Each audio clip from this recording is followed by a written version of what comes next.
dispensação. No Salmo 37, o versículo 4, e em Crônicas 7 também, que vai dizer assim, Salmos 37, 4: deleita-te também no Senhor, e Ele concederá o que deseja o teu coração. O que o teu coração tem desejado nesta noite? Nosso coração, né, irmão, tem desejado estar na presença do Senhor, está fazendo o ídolo do Senhor, a obra do Senhor. Podem sentar, irmãos, um minutinho que eu vou comentar aqui nesta palavra aqui, né?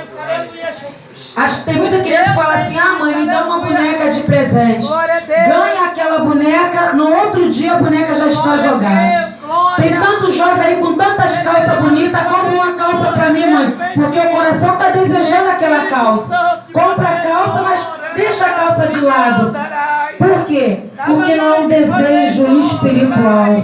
Quando aquele desejo é espiritual, o Senhor concede e fica e permanece, porque nós temos o desejo, o amor pelas almas, o amor pelas vidas, né?